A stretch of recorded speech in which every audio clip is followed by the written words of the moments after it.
Well, tip-off is just a day away. It's amazing how fast time flies. I have Hall of Famer, NBA top 50 player Rick Barry, the Warriors legend himself, joins me next. We're talking Warriors. We're having fun. This is Locked On Warriors.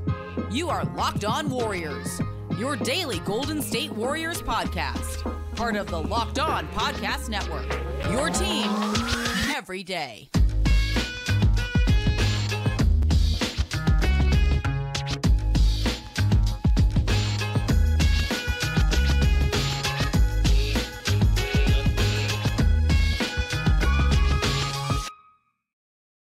Thank you for making Locked On Warriors your first listen every day. We're free and available wherever you get podcasts and on YouTube, part of the Locked On Podcast Network, your team every day. Today's episode is brought to you by Gametime. Download the Gametime app, create an account, and use the code LOCKEDONNBA for $20 off your first purchase. You can follow NBA Hall of Famer, top 50 player, 1975 NBA Finals MVP Rick Barry on all social media platforms at Rick24Barry. It's literally that simple. Your playing number, sir, was 24. That number hangs in the rafters of Chase Center. Rick24Barry. And you can follow me, Cyrus Saatsaz. I'm on Threads at Dog Wild. Rick, how are you doing today, sir? Are you pumped up for the NBA season? Do you still get pumped up? How are you doing? Well, I'm doing great. I like the shirt you have on, especially the number. Yes. The old original City in 1966-67 was the biggest selling shirt that they had ever put out for a long time. It was pretty special. That was obviously a special time for me. Special time for me now. I'm very excited because I just got done with the World Senior Pickleball Championships and won a couple of gold medals there. I just got done watching my son Canyon on the USA 3x3 national team win a gold medal at the Pan Am Games. And he played really well with Jimmer Fredette and Dylan Travis and Kareem Maddox. So congratulations to those guys. And I think Jimmer got the MVP. He's been awesome. I mean, he's a scoring machine, and he did great. But I was happy to see Canyon. Canyon actually was the leading scorer in this last game. But what a great victory for the men and the women. So, yeah, excited. And I'm always excited about the basketball season. I think this is going to be a very intriguing season, to tell you. There's so many questions out there that need to be answered. Mm-hmm. You know me, though, Cyrus. I don't have a crystal ball. If I did, I'd be a multi-billionaire. I would make bets all the time. I have no freaking idea what's going to happen. I'll answer the one question everybody thinks: do you think the Warriors have a chance to win a championship? Hell yes, they've got a chance to win a championship. There isn't anybody out there, I think, that's all that dominating. Parity has kind of come into play. There are more than just, a couple of teams in each of the conferences that are capable of winning nowadays. It's not like the old days when you maybe had two teams in each conference that had even a realistic chance of winning. And so they're making different moves now. Nice to see the honored Andre. Iguodala, was about time for him to say goodbye. They got a lot of other young people. Yes, who are out there, and they don't have to maybe pay as much money to, who might develop into a good player for them down the road. A lot of nice things going on. I'm not going to get into too much detail about things because what happens in preseason, it's meaningless to me in some respects. It's just a chance for the guys to get out there, play a little together, get their win, whatever. Nobody played any extensive time as far as what the rotations are going to be. We saw CP3 start sometimes and maybe come off the bench, whatever it is. But I did see Saric, I think, is showing what I talked about before, that he can spread the floor. They can go interesting. They can go 5 out. They could put a team with 5 out there that you better guard everybody. Yep. Because they all can shoot the 3-point shot. So that's going to be interesting to see how that evolves. I will tell you one thing, probably the thing I was most impressed with in watching stuff in the preseason, and I'm not like you, I don't have to do it every day because you're doing this every day. Boy, I'll tell you, the big guy from Dallas, I mean, he is good. He's going to Wemby? You mean San Antonio? Wemby. I mean, man, I mean, he's going to get bigger and stronger, and the stuff that he does, it's kind of scary to think he's over 7 feet tall. The way he plays, I mean, he's almost become like a taller version of Kevin Durant. I mean, it's like, man, oh man, I can see why Pop decided not to retire. No, he's coach this guy, and they got some other nice young people. And all they looked very good in the game against the Warriors the other night. But he was impressive. Blocked some shots. I mean, the way he moves and shoots shots, you would never, if you didn't know. I mean, you would never know he's over 7 feet tall the way he plays the game. Right. So, he's 7'4", maybe 7'5". It's insane. I like that comparison though. He's like Kevin Durant, but add about 5-6 inches. It's scary. It is absolutely scary. But Klay, I'm guessing most of the viewers and listeners of the program today would love your insights on a few peculiarities pertaining to the Golden State Warriors. I wanted to start the show off trying to get your insights on one player that I think you and I both love. I think he's beloved by Dub Nation. As Bob Myers said on NBA Countdown last week, they're going to build a statue someday outside of Chase Center. And I'm referring to Klay Thompson. But Klay, I really hope when the season starts, you mentioned a moment ago, you don't focus that much on the preseason, and maybe for good reason. Maybe everything that's gone on in the preseason so far is not relevant. It won't matter. But I want to read off real fast what Klay Thompson's done, because whereas this has been a very positive and optimistic preseason, the youngsters look good. You mentioned Dario Saric looking good, but Klay has not looked very good so far. And his numbers, and again, this is in 5 preseason games, and again, take it for what it's worth. It feels like the Warriors have been trying this preseason. Stephen Curry mentioned that the preseason has mattered to the team because they're forging an identity with these new players. Klay Thompson averaged 8.8 points per game, shot just 28% from the field, shot just 30.8% from beyond the arc. He averaged 20.6 minutes per game. So it wasn't like he was out there for just a few minutes. Averaged 4.2 rebounds, 1.4 turnovers. And in terms of the plus minus, in terms of how the team was doing when he was out on the court, in the 5 games, he was +6, -7, +7, -3, and -11. And I think most concerning for me, sir, is that he's not passing the eye test. When I watch him play, he looks like someone who is a step slow now. I could be wrong. Based off everything I've said, is there any concern from you? Have you watched him yourself? What are your opinions of Klay Thompson? And I bring this up, but largely because he's in a contract year, and apparently Shams Charania is reporting that him and the team are far off. Klay wants a much bigger deal than what the team is offering, and there's a very good possibility he will not sign an extension. What are your thoughts on Klay Thompson, sir? Well, there's a lot of things you covered right there. And the thing is that if he wants to get another contract, he damn well better play better than he played in the preseason. That's all I can say, because those numbers suck, especially for him. I mean, they suck for anybody. I mean, that's barely passable from 3-point range. I mean, 30% is like, right on the edge. And that's not Klay Thompson. We're talking about a guy that's, you think in the 40 percentile when you're thinking about Klay Thompson as a general rule. However, the one element to it is that he has always been this kind of a player. Right. So the fact that he only was on the court for 20 minutes, if he had another 10, 12 minutes on the court, in 10 or 12 minutes, we all know what Klay Thompson could be capable of doing if he gets hot, right? Yes, sir. Yes, sir. So I think it's a bit premature. Is it concerning? Hell yes, it's concerning.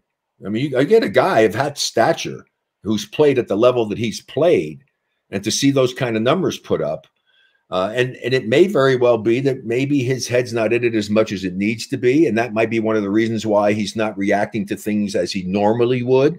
That might show you why he might look a half a step late or slow. So I think we have to leave the jury's out still on this. I mean, I think enough evidence has not been presented yet to actually come up with a definitive decision, I think. Right. So let's just wait and see what happens. But there are a lot of other really good things going on. And you just have to assume that Klay, who takes good care of himself and is a competitor in the true sense of the word, is probably more upset about his performance in the preseason than you or any of the fans are, to be honest with you. I mean, seriously, when I played, there's no, I couldn't stand. I had a high school coach, almost quit because of him. He'd scream and yell and holler at me. I want to say, hey, coach, I mean, you can't be more upset with me than I am with myself. I don't need to be yelled and screamed at. And I would assume that Klay is probably thinking the same thing right now. He says, shit, I got to start playing here, because this is not me. This is not the way that I perform. And so I'm not worried about that at this stage. Now, we talk again and we do something, 10, 15 games into the season, and those numbers are still where they are. Well, now we got to have some serious concerns, serious concerns. So that would be my take on Klay. Oh, it's a great take, and I agree with all of it as I normally do with what you say, sir. I routinely remind folks in general, but especially when it comes to basketball, it blows my mind that NBA teams are not paying you good money to get your insights, your expertise, because you know this game as well as anybody. And I'm always lucky just to have you as a resource because you make me sound smart, sir. So thank you for that. I'm going to I'm going to say that you are very intelligent when it comes to basketball. I wouldn't be doing the damn show with you if you weren't. So, so you have some very valid and very good opinions about it. And when you don't, I'm going to jump your ass. So, yes, sir. And I welcome that. I welcome that. Thank you. We're going to come back in just a moment to finish up on the Klay discussion. There's some news about Draymond Green regarding whether or not he's going to play in tomorrow's season opener. First, though, got to give some love to one of our sponsors, and that is Gametime.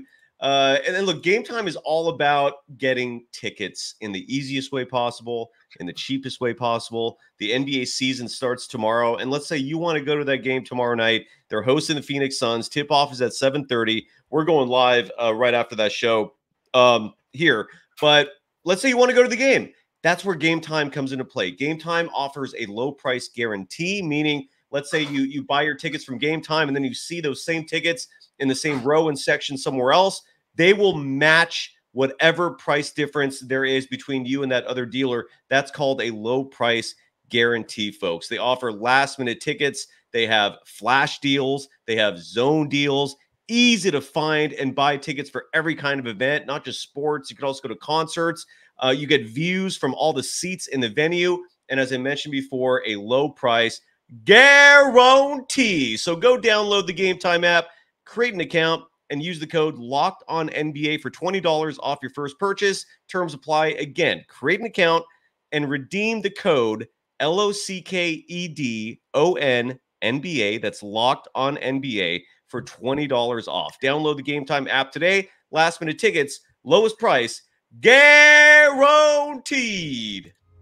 You are Locked On Warriors, your daily Golden State Warriors podcast. Part of the Locked On Podcast Network, your team every day. The Locked On Ultimate NBA season preview is here, a 6-episode series with all 30 of our Locked On NBA team shows. From contenders to tankers, we went in depth into the biggest storylines heading into the season. Catch all 6 episodes on Locked On NBA, whether it's YouTube or wherever you get your podcasts. And I recorded that myself. And Rick Barry and I also host another show with his name on it, The Rick Barry Show, that's available on the Mic'd Up app. Want to promote that? Download the Mic'd Up app today. It's MIC''D up. Rick and I are live on those shows. You can upload audio questions, kind of like a voice memo, and we will play it on the show. Rick will address it. It's a good time. So we're going to be live tomorrow at 4 p.m. Pacific time. Download the Gametime app. Rick, I want to show you this visual real quick, and this will finish up our Klay Thompson discussion. Because one thing I'm seeing, at least from these preseason games, is other teams still respecting Klay as a shooter. The man still has gravity. And this picture right here, Victor Wembanyama, if you're watching this on YouTube, I'll try to describe it for the podcast audience, but Victor Wembanyama blocked this shot. But the point is, Klay had 2 folks on him right here. Andrew Wiggins was wide open for a 3 if he had passed the ball. My point is, Klay Thompson still attracts attention. Other teams still respect the ever-living you-know-what out of him. And I feel like, Klay, boost your assist numbers. I've been seeing him force things a lot. What are your thoughts on a player doing that, where they get inside their head maybe a little bit too much, and they're not seeing the bigger picture? Maybe I'm wrong on that. What are your thoughts, Rick? No, that's very good observation. Obviously, you saw that still shot there. The ball should have been passed. I mean, you got a 7'4" guy in front of you coming towards you, and you got a teammate standing wide open outside the 3-point line. You pass the basketball. Yeah. Okay. I mean, you have to have that peripheral vision. You have to throw it. I mean, look, there isn't like this guy could have stepped in the other defender over here that's, just about even with where Klay is. That's a big lane right here. Yeah. A big lane to Wiggs. You got to make that pass. You see this guy here. I mean, come on. That's a miss. That's not Warriors basketball at its finest. Warriors basketball, that ball's going to Wiggins, and Wiggins is getting a wide open shot the way the configuration is of the defense right now. And you have to make that pass. You don't take that 3-point shot. And, and that's another reason, probably one of the reasons why his shooting percentage is low, is because he's making plays like that, which are not typical Klay Thompson or Warriors style offensive basketball plays. And so you have to eliminate that from the equation. And sometimes players get caught up. Maybe you haven't gotten a shot in a while. You can't worry about that. It's not here. When you start a season, your ego goes in the freaking closet because it's no longer about you anymore. It's about the team. What can I do to help this team win?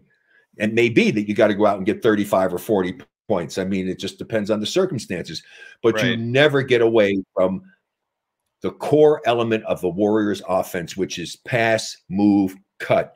Make the extra passes because you got the guys who can make the shots. Now, even in that case, it's not like he was open and Wiggins was open. Well, in that case, under normal circumstances, if there wasn't a Wembanyama in front of me at 7'4" with long arms coming at me, even if Klay were wide, if he were wide open and Wiggins was there, he takes that shot, right? Because the extra pass, and I said this so often over the years, I hear the announcers, oh, what a great, he made the extra pass. Well, the extra pass isn't a great pass if you're a really good shooter and you're open and your teammate is also open, but you're a better shooter than him. He may be at 15 feet, you're at 20 feet. But if you're a better shooter, you should be taking that shot, not him. Right. If he's under the basket, always he gets the basketball, always. Okay. And so, I mean, if he's open, I'm saying, not if he has somebody on him, you don't want to do it. You take the shot. In that case, Klay wasn't open. There's no way he should be taking that shot under that circumstance. He missed the opportunity. And I've been seeing that a lot. And I'm sure he realizes it well because we know he's not a selfish player. Come on. The one thing about the Warriors is that they passed, they moved. You get a guy with the hot hand. I mean, come on. He benefited by it probably more than anybody in the history of the game in that one quarter. Absolutely. Right? He was so hot, every chance they got, they tried to get him the ball. Rick, what are you know, and I don't know how film sessions were in your playing days versus now. No such thing. You didn't have film at all? Like they didn't have reels? Hardly ever. Okay. So, but as a coach, you participated in film sessions with players, correct? I'm guessing fans would love your insights on that experience. Like, is Steve, no experience. Like sitting? Yeah. No, that's and today what they have come on, you go on the road with the game. I said this all the time about Jason Williams when he played at Sacramento, right? If I were coaching him, because they get film, if they tell you what you want, they can break down and put it on a disc and have isolation of Jason Williams that the coach could have to then take on the plane, stick it in the machine, whatever. I mean, they have all of the stuff now with the, the sticks and everything else. Back in those days, it was just maybe you're lucky to get the DVD.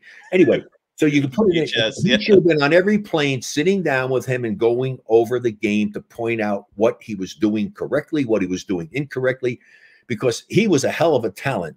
And it was like he was a wild pony, and you had to kind of break him in. You don't want to stop him from running and put the bit in his mouth and yank it back on him, but you also don't want him just running wild. And so there were so many times that it would have been good. Hey, Jason, right here. See that? In this situation, we're up 12 points. You don't come down and make that play. That's not the play that you make in that situation. To really get him to understand to play intelligent basketball. That's what's missing in the game today, especially from kids growing up. They don't get that kind of input. Mm-hmm. That's where you really learn. And we're visual learners, Cyrus. Yes, sir. People are visual learners. You can read as much as you want, but if you see something, right? Remember doubting Thomas, if you're religious, right? I want to put my hand in the side in this wound, right? To be able to make sure this is Christ, okay? So the same thing here. People, sometimes you have to see it. You can tell somebody, like I would tell my youngest son, Canyon, you're doing it. No, I'm not. I said, okay, I'm lying to you. I mean, come on. I'm telling you what I see. And so if I had video, I could say, here, take a look, see for yourself. Okay. So film sessions can be extremely important. And with the sophistication of technology today, you can break it down so well. It's one of the greatest teaching tools ever. And I don't know if it's I don't know because I'm not there. I don't know if it's being utilized. I know I would utilize the hell out of it. Absolutely. Of course. And that's where I'm curious if Kerr and Klay are sitting down reviewing film so that Klay can see with his own eyes, wow, I should have passed the ball there. And Curtis Alderetti writes, for example, he's saying he's hoping that I'm wrong about Klay. I'm not saying Klay's done. I'm just concerned with what I'm seeing so far. I'm not going to cast judgment on Klay until like you said, Rick, I think 10, 15 regular season games in, I think that will be a decent sample size to determine if there's reason for concern. So I'm definitely holding off on judging him at this point. It is a preseason, like you said, just a little concerned. In just a moment, and yes, Richard Sarpong, Rick Barry is a Hall of Famer. You're not just a Hall of Famer. You're a top 50 player and a former NBA Finals MVP. You are one of the greatest of all time, sir. Always an honor to have you on this program. When we come back, we're going to talk about Draymond Green. We got a status update in the starting lineup, wrapping the show up. Rick, I'm going to ask for your insights or your opinion, sir, on whether or not, you said this before, but I want to break it down a little more in the nitty-gritty in terms of whether or not this Warriors team, in your opinion, is a legitimate world championship contender. Hold that thought, sir. We're going to give some love real fast to another sponsor of this program, and that's FanDuel, the official sportsbook of Locked On. And right now, it's NFL season. The Niners, in fact, just started playing. I'm about to watch that game in just a moment. Snap into action this NFL season with FanDuel, America's #1 sportsbook. Right now, new customers get $200 in bonus bets, guaranteed when you place just a $5 bet. That's right. Bet on anything, win or lose, for $5, and they will give you $200 in bonus bets, which is as good as cash. That's a hell of a deal. So if you've been thinking about joining FanDuel, there's no better time to get in on the action. Visit FanDuel.com/lockedon and kick off the NFL season and the NBA season, which tips off tomorrow. FanDuel, the official partner of the NBA and the NFL. You are Locked On Warriors, your daily Golden State Warriors podcast. Part of the Locked On Podcast Network, your team every day. Thank you for making Locked On Warriors your first listen every day. Every dayers tomorrow night on the show, we go live immediately following game 1 of the regular season between the Warriors and the Suns. Trice High is going to join me as a guest. Stay tuned for that. Hopefully we'll be celebrating a win. Also, Rick Barry and I are going to be hosting a new episode of the Rick Barry Show. All we got to do to catch that tomorrow at 4 p.m. Pacific time is download the Mic'd Up app. That's Mic'd Up, MIC''D, up, and it's an application. Download it. You can follow Rick Barry on all social media platforms at Rick24Barry. It's very simple, his name. So Draymond Green will not be playing in tomorrow's season opener. Steve Kerr made that announcement, and he attributed it not so much to Dre's ankle still causing problems, but more so because Dre has not caught up in terms of his conditioning. We've seen, I don't know if it's 4 games or 3, I can't remember, but Chris Paul's been starting the majority of the games this preseason with Draymond out. We had at least 1 game where he did not start. My guess is Kerr did not announce who is starting. My guess is it's likely going to be Chris Paul, could be Jonathan Kuminga. So I just wanted to announce that. I don't know how much you've watched, Rick, but how do you like Chris Paul and the Warriors? We got a small sample size in the preseason. Have you had a chance to check it out? What are your thoughts on that? Yeah, I watched a little bit of it doing it. I mean, come on, Chris Paul's the ultimate pro. I mean, he's been around forever. He knows how to play the game. I saw him there talking to the young guys, talking to Kuminga after a different play. I mean, he's trying to be the guiding light, so to speak, the senior citizen, whatever you want to call him. But he knows how to play. He wants to win a championship. I think having him on the team is a huge plus for them. It gives him a great deal of versatility. I mean, he can start. That can free up Steph, who's probably one of the best players, moving without the basketball and getting himself, to get himself open and catch and shoot. I mean, how many guys are any quicker than catch and shoot than he and Klay? I mean, seriously. I mean, so that just makes things easier. He doesn't have to do it all on his own. Work is hard to do it that way as far as dribbling, losing his man. So the versatility is there. And as I said earlier in the program, Sarge, he can shoot the 3, so you can put him in if you didn't want to go and have Looney in there, which means the other opposing team can't drop in the middle and just clog things up like the Lakers did when they had Draymond and Looney in the game. They put LeBron and Davis were in there plug in the middle. Hell, in one of the games, the Lakers got 25 points from the free throw line. The Warriors got 5. They hardly even went in the middle. I mean, so that's a big factor. And so it's a matter of Steph. I mean, Steve is going to be playing a chess game every game. It's going to be like a chess game. I'm going to start out this way. You're starting here. Let's see what happens. If it's working, great. He makes a move. I got to make a move to try to see if I can counter what he's doing to me. And that's what basketball is as a coach in a basketball game, is being able to make moves according to what the opponent is doing. And the Warriors have a lot of different lineups. What I was probably happiest to see in a couple of games I watched is the way that Kuminga seems to be much more confident in taking his 3-point shot. Yes. He I was can, going to lead to Italy. that Go ahead. sucker I'm is- going to lead into oh, Kuminga. he's so darn athletic. I mean, some of the stuff finishing going in by people going up and dunking it. And I mean, he's explosive as could be. And he definitely seems to be gaining more confidence. I mean, if I was him, I would have been hanging on Klay's and Steph's coattails every time they were going to work out to go and work with. Watch my shot. What do you see? How can I do it? I mean, my God. I mean, you have two of the greatest shooters in the history of the game of basketball on your team. You should be over there trying to go ahead and hope that some of that will rub off on you and get some input from those guys. But I was happy to see his play. I mean, and like we talked last year, I was kind of surprised that they went away from him in the playoffs. Same. And fortunately, it didn't screw with his head too much because he seems to be playing even with more confidence right now, which I think is critical if the Warriors want to be a championship team. Yes, sir. Wholeheartedly agree.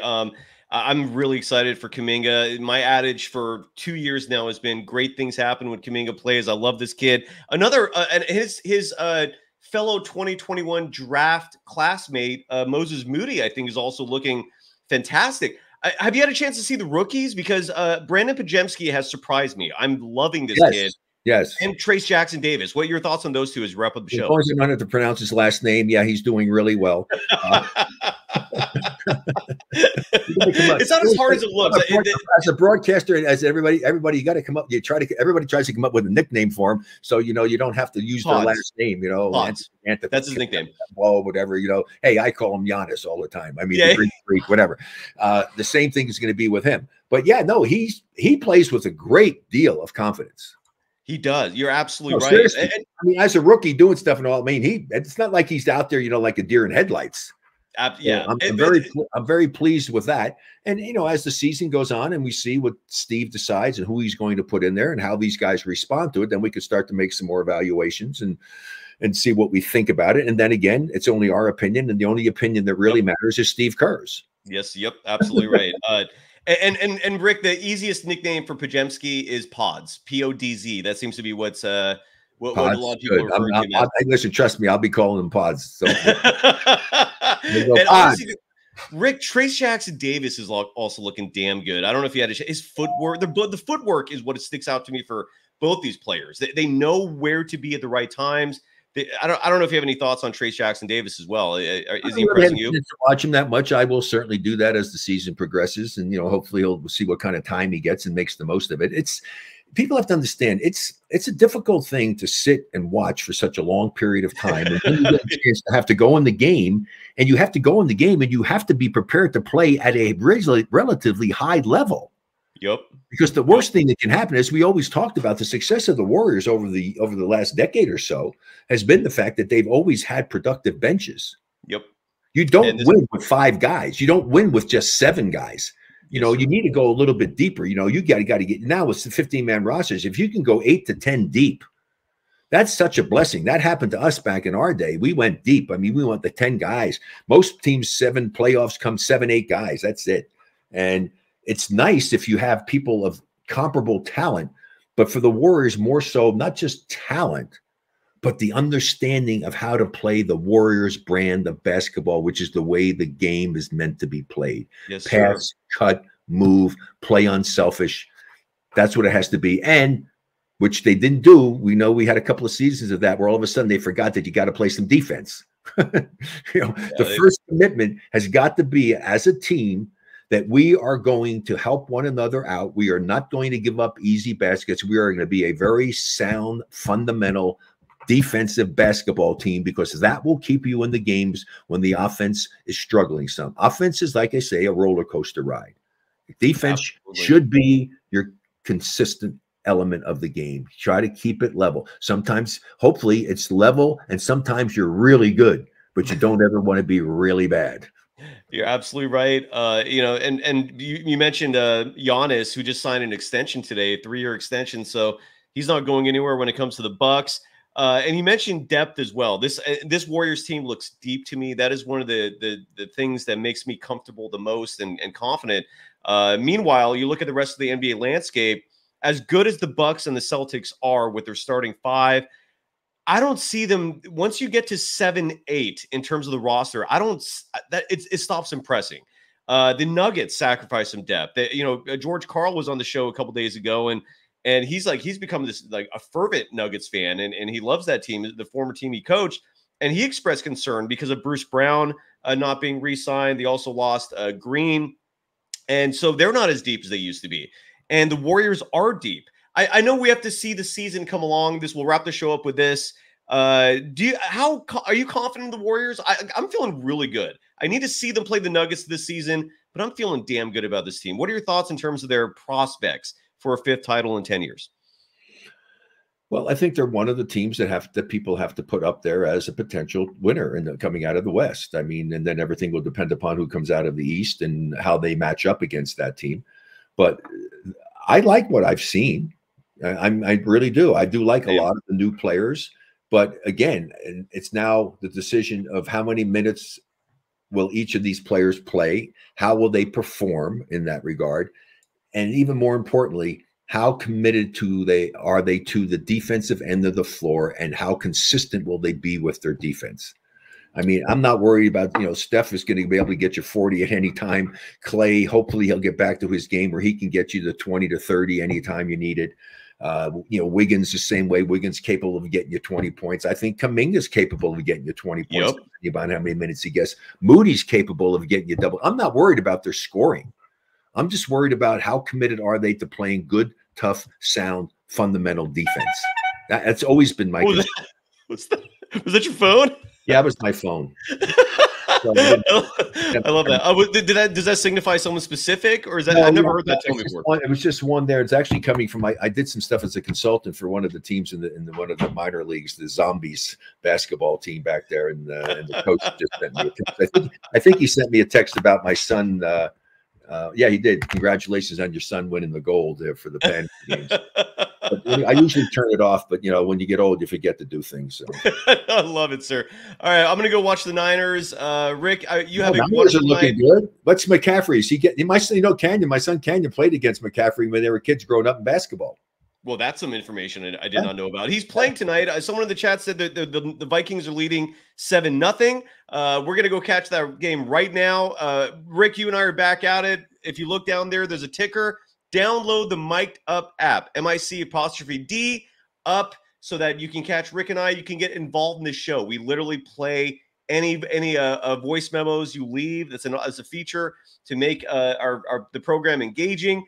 So if you have any questions for Rick and or myself, download the Mic'd Up app. We're at it tomorrow at 5 p.m. Mountain Time, where you are at, sir, in Colorado, 4 p.m. Pacific. Follow Rick Barry on all social media platforms at Rick24Barry.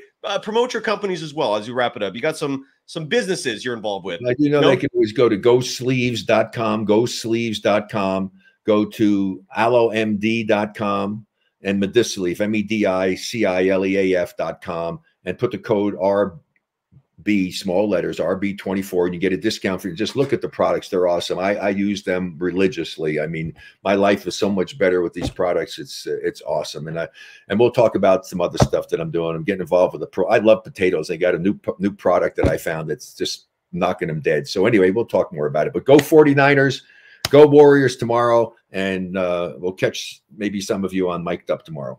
Have fun with your dad watching the game. Thank you so much, sir. Thank you. And thank you to everyone. Rick, it's always a pleasure. And we'll be back at it soon. Goodbye, everyone. Bye-bye.